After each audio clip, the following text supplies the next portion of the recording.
Hello दोस्तों, आज की इस हॉरर स्टोरी में आप सभी लोगों का स्वागत है। भारत में 20 अप्रैल 1995 से एक नया नियम लागू किया गया था। वह नियम कुछ महीनों के लिए लागू किया गया था, जिसे हर कोई अंधेरे घंटे के नाम से जानता था। भारत में बिजली का उपयोग लगातार बढ़ता जा रहा था और लोगों ने बिजली की बचत को समाप्त कर दिया था। इस विषय पर भारत सरकार ने एक निर्णय लिया था। भारत सरकार ने तय किया था कि रात के 10 बजे से रात के 12 बजे तक कुछ जगहों पर बिजली पूरी तरह से बंद रहेगी और 2 घंटे के लिए उन जगहों पर पूरी तरह से अंधेरा रहेगा। यह प्रबंध कुछ शहरों, कुछ गांवों, कुछ कस्बों और कुछ बस्तियों में लागू किया गया था। हमारी बस्ती में भी यही व्यवस्था लागू थी। मेरी बस्ती में सुबह से रात 9 बजे तक सब कुछ ठीक रहता था। हर तरफ रोशनी रहती थी, लोग घूमते थे, बच्चे खेलते थे। लेकिन रात 10 बजे से 20 मिनट पहले सभी के चेहरे पर डर साफ दिखाई देता था। रात 10 बजे से पहले सभी खुद को अपने घरों में बंद कर लेते थे। उस दिन भी ऐसा ही हुआ था। उस दिन रात के 10 बजने में 20 मिनट बाकी थे और सभी अपने अपने घरों में बंद हो रहे थे। कोई बाहर नहीं था, सब अंदर बंद हो चुके थे। मैं और मेरा परिवार भी हमारे घर के अंदर बंद हो चुके थे। रात 10 बजे सबका घर अंदर से बंद था और चारों तरफ सन्नाटा था। हर रात के वे 2 घंटे डर के होते थे। उस दिन भी रात के 10 बजे हमारी बस्ती की लाइट चली गई और चारों तरफ अंधेरा छा गया। मैं कुछ भी नहीं देख पा रहा था। मैं बस अंधेरे घंटे के बीतने का इंतजार कर रहा था। मैं ही नहीं, हमारी बस्ती का हर एक शख्स अंधेरे घंटे के गुजरने का इंतजार कर रहा था। मुझे इस बात का डर सता रहा था कि अगला शिकार कौन होगा। ऐसा हाल सिर्फ हमारी बस्ती में ही था। ऐसी और भी जगह थीं जहां रात 10 बजे से 12 बजे तक घना अंधेरा रहता था, लेकिन उन जगहों पर इन 2 घंटों के दौरान कोई भी डर के साए में नहीं रहता था। सिर्फ हमारी बस्ती ही वह जगह थी जहां रात में दहशत का माहौल हुआ करता था।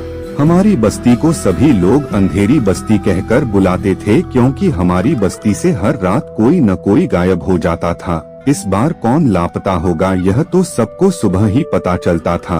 अंधेरे घंटे के दौरान किसके परिवार का कौन सा सदस्य लापता होगा यह तो सुबह ही पता चल पाता था। लोगों को यह भी नहीं पता था कि जो लोग लापता हो जाते थे वे मारे जाते थे या रात को डर के मारे भाग जाते थे।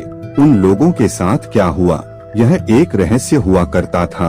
पुलिस हमारी बस्ती के लोगों पर कभी भरोसा नहीं करती थी और पुलिस को जांच के लिए सबूत भी नहीं मिलते थे। उस अंधेरे घंटे के दिन मैं गायब था। मैं उस अंधेरे घंटे वाले समय अपने घर में था। मेरे माता पिता भी घर में थे। हमारे घर में अंधेरा ही अंधेरा था। हम में से कोई गुम न हो जाए, इसलिए हम सब एकदम चुप थे। फिर मुझे ऐसा लगा जैसे कोई मेरे सामने खड़ा था। मैं अचानक बेहोश हो गया और जब मेरी आंखें खुली तो मैं एक पेड़ पर लटका हुआ था। मेरे दोनों हाथ एक पेड़ की टहनी पर बंधे हुए थे और मैं एक जंगल में था। मैंने सामने देखा तो मेरे होश उड़ गए। मेरे सामने एक भूत खड़ा था। उसका पूरा शरीर जला हुआ था और उसका मुंह खून से लथपथ था। उस भूत के लंबे लंबे बाल थे और उसके पैर मुड़े हुए थे। उस भूत के दोनों हाथों में लंबे नाखून थे और वह बहुत गुस्से में था। मैं उसको देखकर बहुत डर गया था। मैं जोर जोर से चिल्लाने लगा, कोई मुझे बचाओ, मुझे बचाओ, कोई मेरी मदद करो। भूत ने डरावने स्वर में कहा, यहाँ कोई तुम्हें बचाने नहीं आएगा, तुम्हारा चिल्लाना बेकार है। मैंने उससे डरी हुई आवाज में पूछा, क्या तुम्हारी वजह से ही लोग लापता हो रहे हैं? उसने कहा, हाँ, मेरी वजह से ही लोग गायब हो रहे हैं। मैंने उससे पूछा, तुमने उनके साथ क्या किया है और अब तुम मेरे साथ क्या करने वाले हो? उसने कहा, मैं तेरे साथ वही करने जा रहा हूँ जो मैंने उनके साथ किया है।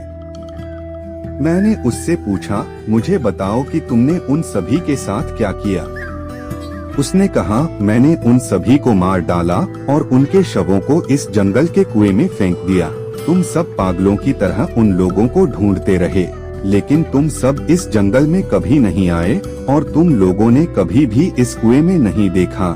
इस कुएं में ही सबकी लाश थी और मैं तब तक नहीं रुकूंगा जब तक यह कुआं लाशों से भर नहीं जाता। अब मैं तुझे भी मारकर इसी कुएं में फेंक दूंगा। उसकी ऐसी बातें सुनकर मैं डर गया। हमारी बस्ती के बाहर एक घना जंगल था। उस जंगल में एक कुआं था। वह उसी कुएं की बात कर रहा था। मैंने उससे पूछा, तुम हमारे लोगों को रात में क्यों मारते हो और फिर उन्हें उस कुएं में क्यों फेंक देते हो? उसने कहा, 200 साल पहले इस बस्ती की जगह यहाँ एक गांव हुआ करता था। उस गांव में मेरा एक परिवार था। मेरी एक छोटी बेटी थी और मेरी एक पत्नी थी। गांव के लोगों ने मेरी पत्नी के साथ बलात्कार किया और उसे मार डाला। फिर उन्होंने मेरी पत्नी की लाश इस कुएं में फेंक दी। मैं अपनी पत्नी की मौत का बदला लेना चाहता था, लेकिन इससे पहले ही गांव के लोगों ने मुझे और मेरी बेटी को भी मारकर इस कुएं में फेंक दिया। कई सालों तक मेरी आत्मा भटकती रही और मैं अपना बदला नहीं ले सका। मैं बहुत समय से गुस्से में था और मुझे अपने गांव के लोगों को मारना था, लेकिन मैं ऐसा नहीं कर सका। कई साल बीतने के बाद यहाँ एक बस्ती बन गई और अब इस नियम के कारण मुझे रात में अंधेरे में लोगों को मारने का मौका मिला। अगर मैं रोशनी के सामने आऊंगा तो मैं वहीं राख हो जाऊंगा। पूरे 2 घंटे के अंधेरे में मुझे लोगों को मारने का एक अच्छा मौका मिलता है, तो अब तुम भी मरने के लिए तैयार हो जाओ। यह कहकर वह मुझे मारने के लिए मेरे पास आने लगा। मैं पूरी तरह डर गया था। मुझे लगने लगा था कि अब मैं मरने वाली हूँ, लेकिन ऐसा नहीं हुआ। उसके हाथों मरना मेरी किस्मत में नहीं लिखा था। मैंने देखा कि हमारी बस्ती की बिजली फिर से आ गई और उस जंगल में बल्ब लगे थे, जिससे वहाँ भी रोशनी आ गई। बल्ब की रोशनी के कारण वह भूत अचानक से राख में बदल गया और मैं मरने से बच गया। रोशनी देखकर धीरे धीरे लोग बाहर आने लगे और मैं जोर जोर से चिल्लाने लगा। मेरी आवाज सुनकर कुछ लोग जंगल में आ गए। उन्होंने मेरे हाथ खोले। जब मैंने उनसे समय पूछा तो उन्होंने मुझे बताया कि रात के केवल 11 बजे थे और बिजली वापस आ गई थी। मैं जंगल के कुएं के पास गया तो मैंने देखा कि वह लाशों से भरा हुआ था। बस्ती के सभी लापता लोग उस कुएं में मरे हुए थे। मैंने वह पूरी घटना बस्ती के सभी लोगों को बताई और लोगों ने मेरी बातों पर विश्वास किया। उस दिन के बाद वह व्यवस्था समाप्त हो गई और हमारी बस्ती के लोग फिर कभी गायब नहीं हुए। नोट: इस कहानी में जो भी घटना घटी है वह काल्पनिक है। तो दोस्तों, यह कहानी आप लोगों को कैसी लगी है कमेंट बॉक्स में जरूर बताएं। अगर आपको यह कहानी अच्छी लगी हो तो एक लाइक जरूर करें और चैनल पर नए हो तो चैनल को सब्सक्राइब भी कर ले, ताकि ऐसी वीडियो आप लोगों तक आती रहेंगे।